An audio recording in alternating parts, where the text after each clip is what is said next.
everybody, welcome to Dubstock Live, brought to you by Fit Aid Energy with Dalton Johnson. I'm Kerith Burke. Dalton, it feels like we've been here before. I'm not talking about the cantina. I'm talking about this kind of outcome, talking about the Warriors being back at 500 and what happened in the fourth quarter. It was just another kind of fourth quarter collapse where, shots weren't falling, the defense, and loose balls, the little things, right? Where Rui Hachimura scores 8 points on things that shouldn't happen to a defending champion defense. The little things right now, the free throw discrepancy, getting 3-point happy. It's kind of like a rinse and repeat situation right now that I'm sure Steve Kerr and the rest of his veteran core is just frustrated with. They're kind of sick of it, obviously, So, again, it was the same old, and unfortunately, they're back to 500. Yeah, in the fourth quarter, it is difficult to attack when Anthony Davis is there patrolling the paint. I think he had a few late blocks, which then in turn forces the Warriors to put up some threes. We know they have three-point shooters, but in these fourth quarters, in the final 5-6 minutes, it starts to feel like they're chucking a little bit. There's a difference in the shots that they're looking for. Yeah, there's a difference between a heat check and a heat chuck. Okay. And there's times where it feels like we're getting towards that. I mean, just overall, they took 96 shots, 44 were from three-point range. They made 12. At some point, you got to be able to switch it up. Yeah. I know Anthony Davis is a presence. He's a big presence. He's a very good presence when healthy, obviously, right? But whether it's the mid-range or finding ways to try to get to the free throw line, the little things, instead of feeling like they're settling, I think that's where, again, the word frustration comes back to me, where it's kind of like, okay, yeah, we know that Anthony Davis is a great defender, and the paint is clogged up. Yeah. But, again, whether it's finding the mid-range shot, whether it's finding ways to get to the free throw line, the extra pass, whatever it might be that'll slow things down and make it easier, the Warriors are lacking that right now. Yeah, the free throw disparity reminded me of the Portland game. Now, that was the worst. But tonight, when you are in a 6-point loss and your opponent has 10 more free throws than you, you start looking at like, oh, there it is, or oh, there it is. I see what happened there. So before we leave this game, because really the big story now that the game is over is GP2. Any final thoughts about how this fourth quarter went, or the game at large? No, again, we're going to get to GP2, but it felt like there was almost like this dark cloud hanging over the game because of the looming GP2 trade, and it had a kind of a weird vibe, a weird energy. Yeah. When Jordan Poole got hot at the start of that fourth quarter, it was like, okay, here we go. We're starting to wake up a little bit. The Chase Center's getting on its feet, but they just couldn't maintain that, especially on the defensive end. Yeah, one more thing before we go. I am looking at, before we leave this topic, a little bit of a rough night for Andrew Wiggins, 5 of 13. Really rough night for Klay Thompson, 5 of 21, only 3 of 13 from 3. We just saw him combine for 19 threes in the last 2 games, so we know Klay is a shooter. We know those guys are shooters. But this game, he really struggled, Klay did, arriving at only 15 points, the second leading scorer on the team behind Jordan Poole with 29. We will talk about Jordan Poole's game a little bit later. Now that this game is over, the main storyline is GP2, and there was a GP2 sighting in the building. Check out this video. He came out for the fourth quarter, and he sat by Bob Myers, and he sat by Mike Dunleavy Jr. He's wearing a Warriors sweatshirt, guys. If I'm looking for signs here, this is very interesting to me. What did you think? Well, Gary Payton II was here the entire game. He was in the building, in the locker room. His locker is set up for that number 8 jersey, number 8 locker. James Wiseman's is not. James Wiseman doesn't have his nameplate anymore, but everything is set up for Gary Payton II to be here. But again, it's still a fluid, complicated situation that it's nearing the finish line tomorrow. Okay, and there's a wrinkle in this story. This is coming from Chris Haynes saying Aaron Goodwin, GP2's agent, tells him that despite what's being reported, my client never took Toradol shots to be available for his games in Portland. That is interesting because previous reports said, that GP2 was playing hurt, that he needed some pain management stuff, and that pain management was coming after he had core surgery in the offseason. Remember, he missed the first 35 games with the Blazers. That is interesting to me. I don't know if there's anything that we want to speculate about that, but somebody is... One side here is not telling the full story, and we just don't have all the information yet. I think that's the tough part right now, is there's a lot of he said, she said, he said, she said, just going back and forth, right? Where you just want to finally know what is the exact truth of this whole situation, whether it be what we're hearing, whether it be what the Blazers are saying, whether it be what Gary Payton II's agent is saying, So until we get that final story, it's just hard right now to kind of put all the pieces together. Look, he has been playing hurt. We know that he failed the physical, obviously, but at the same time, the Warriors played him the night before. Yeah. You know, and like that's part of the puzzle too. When you're the Bob Myers, when you're the Warriors, and you're going against Gary Payton II the night before the trade, it adds such a weird wrinkle into this whole situation. The thing with Bob Myers, and hopefully we'll get to talk to him soon, the Warriors are expected to reach kind of a deadline by tomorrow, about 6:30 our time, to be determined if Bob will say anything Sunday or Monday at shoot-around perhaps. But the question is, did the Warriors have all of the information when they decided to make this trade for GP2? Were there some health concerns? Did they have the full picture regarding those health concerns? So that's what's kind of unclear right now, and we're getting those new wrinkles in the story. Now, somebody asked me during the game, what does it mean that GP2 is here? What does it mean that we saw him come out? And Dalton, I feel like if anything was unresolved for the Warriors still about what they're going to do, whether they're going to keep GP2 as part of this trade or whether they have to unwind the whole thing and bring Wiseman back, my opinion, assessing this kind of stuff right now, and it's still uncertain, but if things were still up in the air, if they were really sensitive, because we know the Warriors are a cautious team, we would not have seen GP2 come out. He would not have done anything that put him on camera tonight. Additionally, when you go into the locker room and you see that his number 8 is up, that they already have that in place is also pretty interesting. Do you feel like the tea leaves are indicating, because I know I do, that the Warriors are leaning a certain way? Yeah, without speculating too much, I definitely lean very strongly towards what you're saying as well with all of that. I mean, just yesterday, being at practice here, Gary Payton II was in Warriors gear, was not able to practice or anything like that, NBA rules. You know, this came as a surprise. I can flat out say that, you know, through sources, through everything, that this was a big surprise as far as him failing that physical. Yeah. You know, it was all smiles in the building. Seeing him, it was all smiles in the building, all of that. So, you know, they don't want to go down some kind of PR nightmare by any means. You know, so when he's in the building yesterday with Warriors gear on and everything, all indications are that he's going to be healthy, that he's going to pass that physical. Again, they played him the night before. You know, so this is such a weird situation. I'm trying to find the right words for it, trying to find dig into my thesaurus, something, right? Where, because again, like this is very out of left field. They did not see see this happening. They thought they were bringing back someone that was very vital to them winning a championship last year. This indicated a win now move, you know, and that's my whole thing was the changing of the tide with James Wiseman going out and Gary Payton II coming in. That's a big time win now move with Gary. You know, someone that knows the system right away, who can fit in seamlessly. Right in. Exactly, right? So that has to be the thought of a Bob Myers, of a Steve Kerr, all these guys, is that we're getting someone when we've had a rocky season who can come in, play our style. The guys in the locker room absolutely love him. They were very excited about him being here.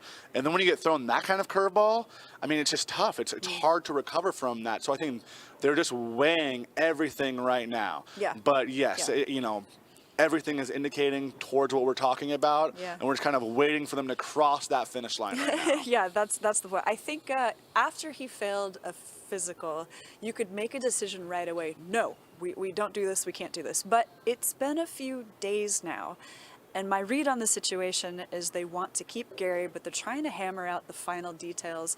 What happens with the Blazers? Are they still communicating something? Is there, you know, just what are the final, does the league have a say in what's happening here as far as whether the Warriors had all the information about the health? So maybe there are some delicate things going on in the background, which then it would behoove the Warriors to take all the way up to the deadline, you know, dot the I's, cross the T, make sure you have this. We need to remember that at the heart of this is Gary's health. And whatever happens, he needs an opportunity to heal correctly. You know, I don't want to talk about this in any sort of callous way, like, well, they need him to play right away, and he's already been playing, so why can't he play now? No, something is going on here, and it's in the player's best interest to make sure that he can be fully healthy. Yeah, completely, 100%. And think about this, where this is a medical staff that Gary Payton II feels comfortable with, that he has experience with, that he has experience coming back from a brutal injury in the playoffs last year with that elbow, came back and was great in the finals, you know, was able to contribute to a championship team after an injury like that. So this is a staff that he trusts also. Again, something that he's comfortable with, people that he's comfortable with. So his health, the person, is 100% what matters most, as you said. That's a great point to bring up, and I think that you just want to make sure that, also what you said, every base is covered, all like your T's are crossed, your I's are dotted, and there's just really no reason to rush this. I understand the frustration from fans. Take all the time. Oh, exactly, of course. right? Yeah, the unsettled nature of this does kind of stink, but yes, I think the tough. Warriors are continuing to do their diligence within the time frame that they have. Yeah, because I mean,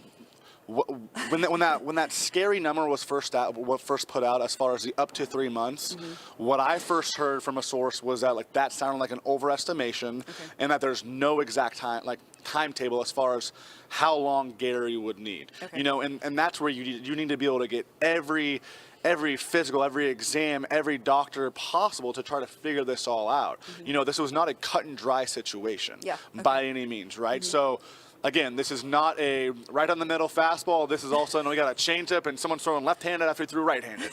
You don't know what the final results are going to be. All right, baseball guy. So okay. Sorry. It's an easier analogy. Yeah, I got you. But again, there's no reason to rush this. So we understand the frustration. But when the Warriors have this 72-hour window, when they have this deadline, why not go until the final minute and make sure everything is correct? And that's what all they're doing right now. Precisely. And also, guys, thinking of James Wiseman. So if Gary Payton is here working out, then Wiseman is in Detroit working out. You're going to bring him back? No, I don't think so. He needs to play somewhere. They also had to dump some salary.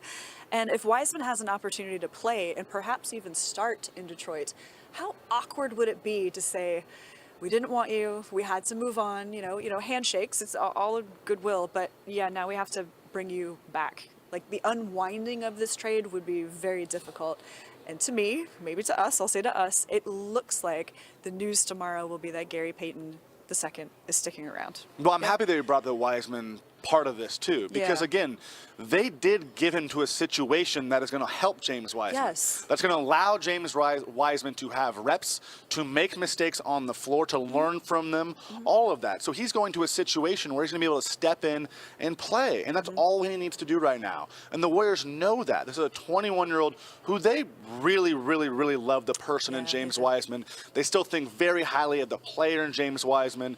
And again, they got into a situation that's going to work best for James Wiseman. So why complicate more matters for multiple parties, whether it be with Gary, whether it be with James, whether it be all of these different kind of factors right now, right? So I think that the James Wiseman situation needs to be addressed too with this in the right manner, because again, he's in a situation that's going to benefit him the most. So why hurt that anymore right now? Yeah, exactly. All right, so that's our best read on the situation. The official news about what will happen with this trade and whether GP2 will remain a Warrior, because I suppose he is right now, that news is expected to come out tomorrow. Okay, when we return on Dubstock Live, brought to you by Fit Aid, let's break down Jordan Poole's game a little bit. There were some very good things, and then there's one thing that's popping up as a red flag. We're going to hear Draymond address that when we come back. Dubs Talk Live is presented by Fit Aid Clean Energy and Sports Recovery, the energy drink for athletes. Fit Aid Energy is naturally sweetened with only 15 calories, no sucralose, no aspartame, and no compromises.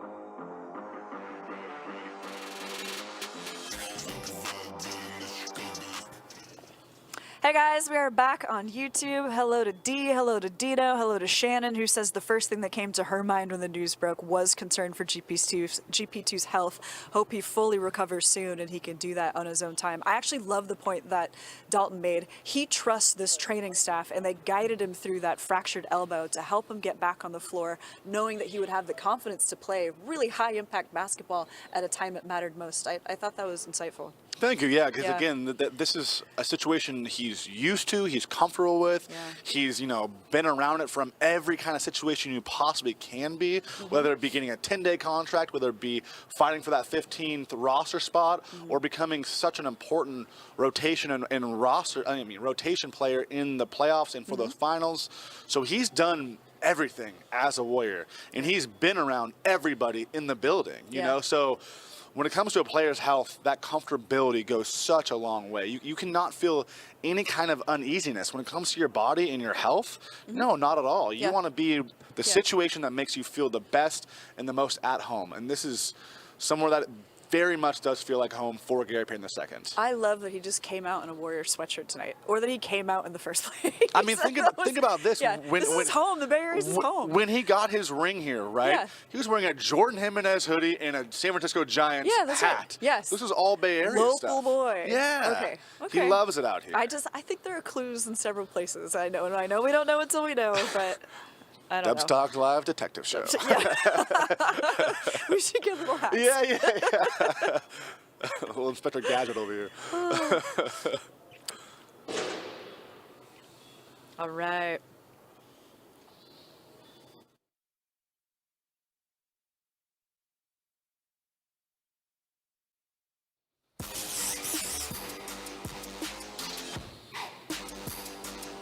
Hey everybody, welcome back to Dubs Talk Live, brought to you by FitAid. We got to talk about Jordan Poole, the leading scorer in this game with 29 points, but he had a fourth quarter where he really started to cook. So he scored the first 10 points, then there was a timeout, like, wow, that's really impressive. Then it was the first 17 points. What were you thinking when you were watching this? You're like, okay, he's still scoring. He's still scoring. He's still going. He's still scoring. You know, and it was such a fast flurry in that fourth quarter. We scored 8 points within a minute and a half. Yeah. And all of a sudden it's a tie game. The Lakers have to call a timeout. Yeah. And he was doing it from multiple angles. You know, when he gets cooking, it really is a show in Chase Center. You know, Jordan Poole, again, look at this. He can score at all three levels. Yep. And that's what I'm talking about as far as the driving, the finding the mid-range, all of that. You know, sure, Jordan Poole had some impressive three-pointers. One that felt like it was shot from Oakland or something. That's how far it was, right? Yeah, But yeah. look at those floaters. Look at him using his body to maneuver to the hole. That's what I want to see from a consistent basis from this entire team. Yeah. Get there and then let the three-point line open up. We know how many good scorers they have from the three-point line, but getting to the basket just, again, it opens things up. It makes it easier for a collective group. Yeah, I was leaning forward watching that video as you were talking, because you're right, he was getting threes, but he was also attacking. Those attacks led to the free throw line. But then think about why the spurt happened. So in the third quarter, the Lakers scored 34 points. Okay, so this game never really had separation. The Lakers just kind of threw like their haymaker as best they could. So in the fourth quarter, I can imagine the guys are thinking, not again. We need to put our stamp on this game. We need to build our lead, get some of that separation. Jordan's coming through right there. First 17 points. Somebody had to be the spark tonight, right? We already talked about how this was a difficult game for Clay. Already talked about how this was a little bit of a quiet game for Wiggins as well. So where's the scoring going to come from? I think that's pretty great that Jordan recognizes they need somebody, and he's capable of being that guy. No, he can very much be that guy, you know, at any point in the game. But for the fourth quarter to do that, it's what they needed. And not only did they score the first 17 points, Ty Jerome is the one who kind of broke that streak. Jordan Poole had the assist on that. You know, There you so go. See? he had his Yeah. hand in, you know, in a lot of the success of the fourth quarter. Yeah. Again, it just kind of, when you dig a hole like the Warriors did, that's what's so hard to come out of right now. It feels like they're consistently trying to climb up and get out of these holes. You know, Swimming upstream. exactly, as Steve says. swimming Yeah. upstream. Yes, you know, and that's a great way to say it, right? it too. That the current's always kind of coming tough. at them You're right making it now, tough. and it's such a hard fight to go against. As you said, you know, they put themselves in a hole with that big third quarter from the Lakers. The Lakers are the worst third quarter team in the NBA. So, and then you uh-oh. allow that to happen. Yeah. Yeah, and it felt like very kind of a now or never kind of situation. You know, hey, we don't have Steph. Clay's having a tough night. Jordan's like, all right, my time now. I'm going to get us going. And he did. Yeah. It just, again, a little too late kind of situation for the Warriors. But then at the finish, some struggles. All right, there's one more thing popping up for Jordan Poole. He picked up his 10th technical foul in this game, which does put him in the upper echelon of guys with the techs. Let's take a look at... Is this the tech video? Yes, there we go. Because we're trying to figure out what he did. Looking at this from afar, was he trying to say, is he clapping or was he saying that was clean? And then, there he gets assessed the tech right there. So when I think technicals, I think Draymond Green. Okay, so we've got two guys maybe cut from the same cloth. Very, very passionate players, guys who want to advocate for themselves or for their teammates. So I asked Draymond post-game, we're going to the tech numbers next. Okay, let's take a look at where Jordan Poole ranks as far as techs. I let you know is pretty high up there. Draymond, of course, leading the way with 14. Then Dylan Brooks, Warriors fans know who that is. But yeah, you could see that Jordan Poole is up there, and that's a little bit concerning. He's 23 years old. He's in his fourth season. You just don't want him to get a reputation somebody who knows about reputations, Draymond Green. Let's see what Draymond Green thinks about Poole's 10th technical. I don't want him to walk the line. I think I spoke about that before. It's not really one you want to walk. It's a battle you can't win. So, but every man is going to speak for themselves when they feel they need to speak, and I support everybody having their voice if you want to use it. But I mean, quite frankly, the one tonight was like, he's slapping his. I thought he was doing like this, but great. So it is what it is. You got to make sure he don't get to 16. Have you given him any advice about Don't talk to them. cooling it That's a little my bit? advice. Don't talk to them. I've told him that. You don't want to get in that battle. You cannot win it. Once you get too deep in, I take it from me. You can't get out. So go the other way. That's some honesty from Draymond. Don't talk to them. And actually, I'm kind of kicking myself. There was one more follow-up I should have asked there. I said, Draymond, in the course of your career, do you regret the path that you've gone on? I'm really curious to see what he would say, because Draymond, of course, leading the league with 14 technicals. What do you think about Jordan going down this path, as Draymond said? Well, again, he very much said it's a battle you're not going to win, but it's also a very frustrating battle as a competitor. We know they're both very competitive, as you said, and Jordan Poole's texts aren't usually him in the ref's face or feeling aggressive by any means. As we saw tonight, it was kind of like an over and over again, as far as kind of slapping the wrist, saying, hey, like, that wasn't a clean block. I got hit on the arm there.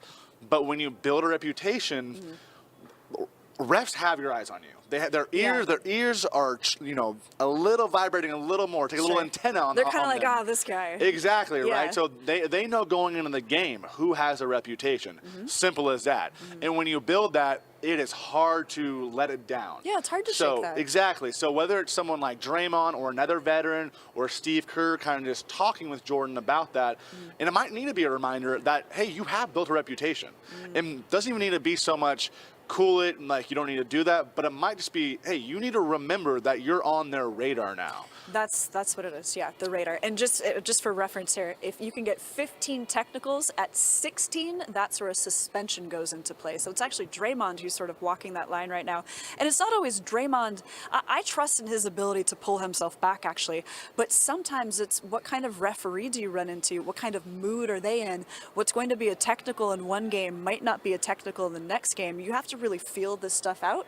And that's where some of this is out of the player's control as far as feeling it out. So, okay, we always like to end on a good note in these shows. We have some dunk video that you need to see. You got to remember these plays, and then we'll talk about what's coming up next for the Warriors as they head into the All-Star break. That's next on Dubs Talk Live, brought to you by Fit Aid.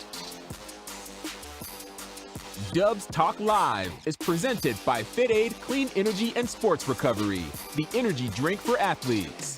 Fit Aid Energy is naturally sweetened with only 15 calories, no sucralose, no aspartame, and no compromises.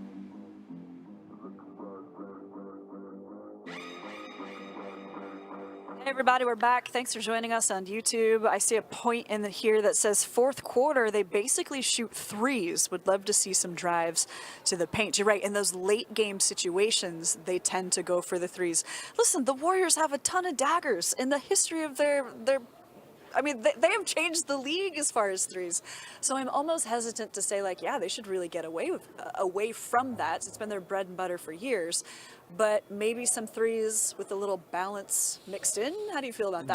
Balance is the word for me. Yeah. And I think that's kind of where I've consistently been, is just the balance of it all. Because, yeah, I mean, they are ripe with so many different three-point threats for sure, and they've come from different areas this year. It's been a Steph, a Clay, a Jordan, an Andrew Wiggins, a Dante DiVincenzo. Dante came through. Having some buzzer beaters, right? So it's not like this is just a Splash Brothers thing or just a Steph thing. falling Yeah. by any means, right? So Yeah. it's hard to go away from that. Yeah.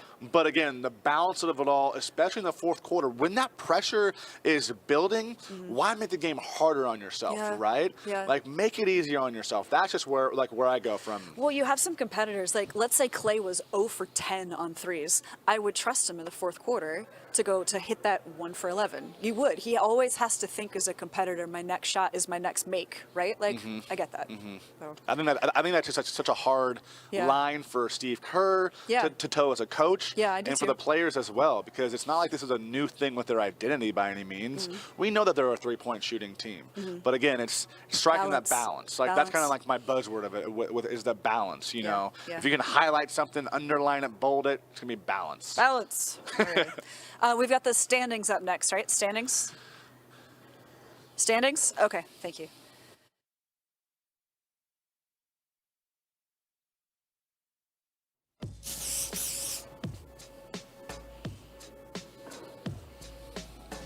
Welcome back to Dubstock Live, brought to you by Fit Aid. All right, we discussed the Warriors are back at 500, 28. They fell to number 9. They started the game at 7th, and we just got word that the Kings won. They beat Dallas.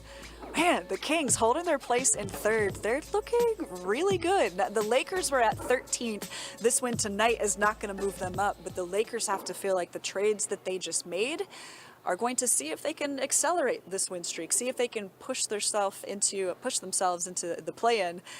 And lots of people are looking to gain ground in the standings. They sure are. I mean, a lot of Western Conference teams made some big-time moves, obviously, at that trade deadline. The Warriors are hoping that they have their own in GP2. Yeah. So we'll see. But the Western Conference, the shift of power is definitely pretty clear and obvious that there's some pretty heavy teams right now in the Western Conference. All right, the Warriors, they need efforts from everybody right now. And how about J. Michael Green coming on? He had some exclamation point type dunks in the 3rd quarter.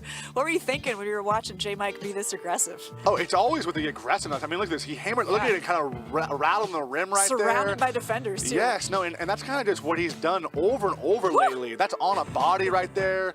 It's not like these easy, fast break dunks. He puts it down on a body over and over lately. Yeah, they need him. I mean, if Looney and Draymond have been weathering a lot of, let's just say a lot of ice packs after the game, you need somebody like J-Mike to help them out to play big. Nobody can play big as Anthony Davis. He made a stamp on this game, but yeah, I'm looking at what the bench is contributing. They need Kuminga, they need Dante, they need J-Mike. This was a quieter game from Jonathan Kuminga. He's still young, but I don't know. You know, the Warriors are playing with a shortened rotation right now, considering they have some roster spots that aren't giving them a lot right now. Yeah, very short. In that first quarter, they have 10 plays available, all 10 played, and then it's kind of a pick and choose as Steve Kerr goes, who he trusts the most, who can be on the court in the fourth quarter when it really matters most. There you go. All right, deja vu style loss for the Warriors. I feel like we've done this type of show before. Dalton, Kerith, thank you so much for watching. We're heading into the All-Star break. Don't forget, the back-to-back starts soon, Monday, Tuesday.